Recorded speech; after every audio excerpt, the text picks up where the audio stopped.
Hello and welcome back to the next edition of this Barnfind full restoration DIY. And has been a time I've been away, and that has been to the fact that I've been working on my website, on other cars, and in the meantime this got finished, I say almost, and I'm going to explain you what we did and what is important. And I want to start with the fitting, which is very often neglected. The fitting of the chrome bits here, as you can see, this has to be really, really tight. And that's not on the top only, but it's all the way around.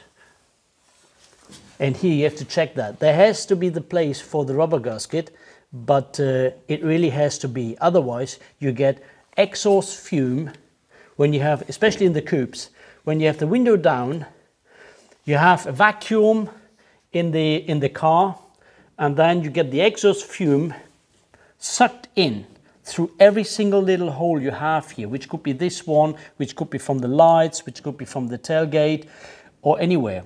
You will realize that only in a coupe, that when you have an untightness, and Jaguar worked on it for years, because the first car they had this behind here that was open, and then they closed it. So that's an important thing, to get these fitted properly, and that is a task by the coach builder. The next thing is the bumpers here.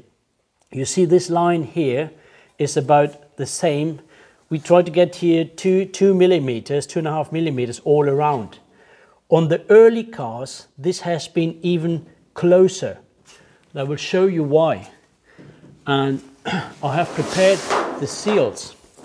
So this is a seal for an early car, and you see here, this is only whatever, a millimeter or 1.5. So on early cars, this gap had to be really small. And you see here on the example, when you see this here you see that this is the very small or fine seal here.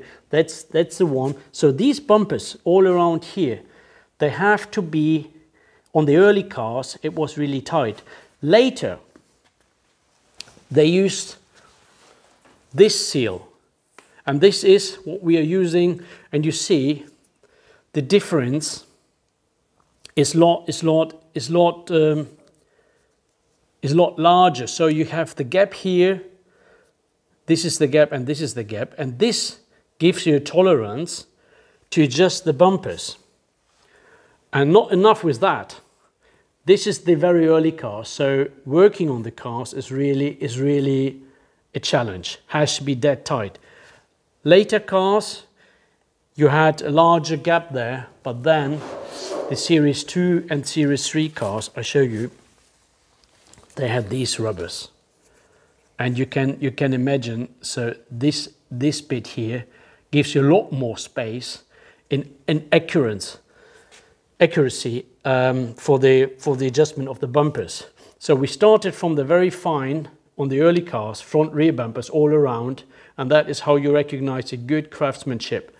Later cars already had a larger tolerance, and on the Series 3 cars you had about, you could just throw the bumpers on. There was not much coach building required, and you could always fit these, where it was closer. But that is, I wanted to show, and that tells you how the early cars were made and what big tolerances the later cars had. So I put that here.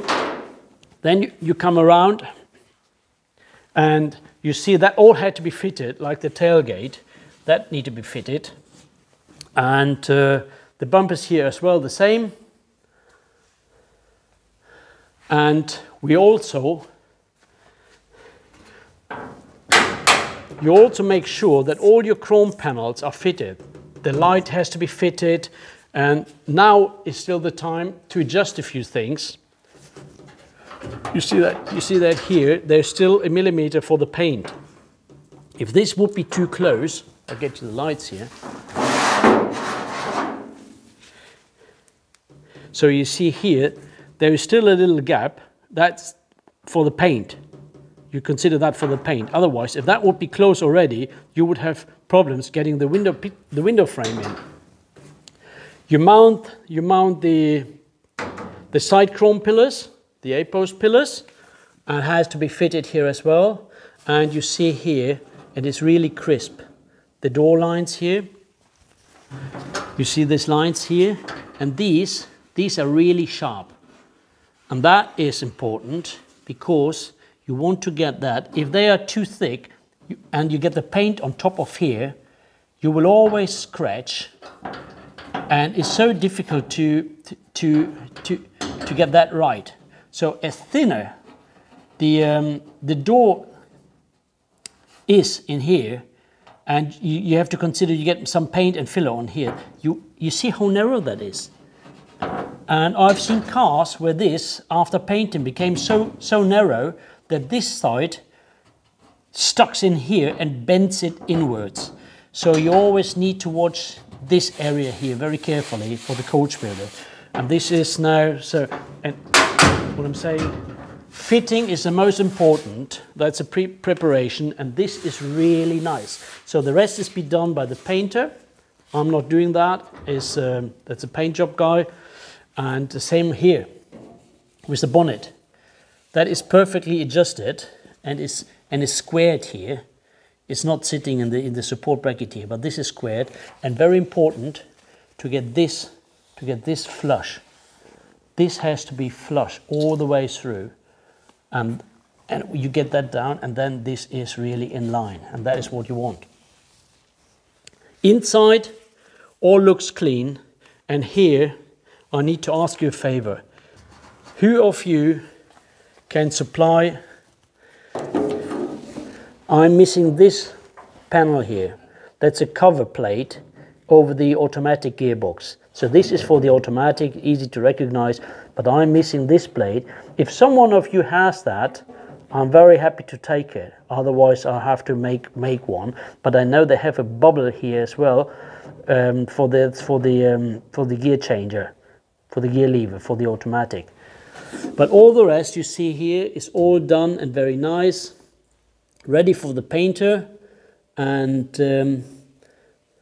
just wanted to make sure that you fit all the chrome bits. All the chrome bits, because later you have no chance to adjust it and you will struggle to get them all in. So we have here, these are just for the record, this is the original glass. We keep that all in. It's the original chrome, and so this car is just rock solid now and will all be perfect. And I also love the tailgate fitting here. You see how flush that is. And this is another challenge. When opening the tailgate, you get here very close. I show you. You see how close that is here. You have to watch here when you have the paint on. So this is perfect here, but sometimes you see it is just touching. And that is something you need to look out for. So tailgate is opening, and you already see the fuel tank in here. And that is important. Getting the fuel tank in is a nightmare. You will always scratch like we did here. You scratch the fuel tank. This is going to be painted anyway. This is scratches from the fuel tank because you have something underneath. You need to cover this when installing the tank. You need to cover this with a tape. But you see, it is all really nice and solid. After painting, it will be protected with some sealant, some wax. But that is how they are. And you see you have the seal in here already, and this is how you fit the stuff. Just looking all the way around here.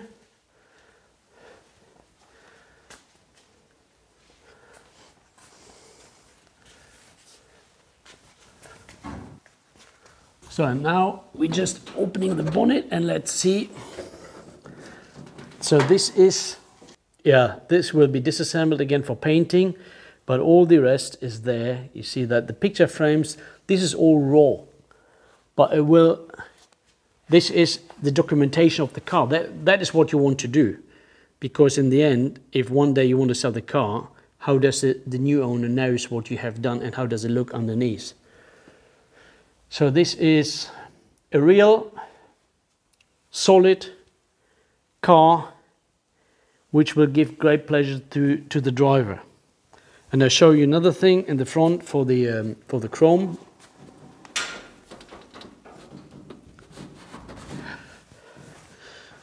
When you come over here, you see the fitting here. That is how it should be.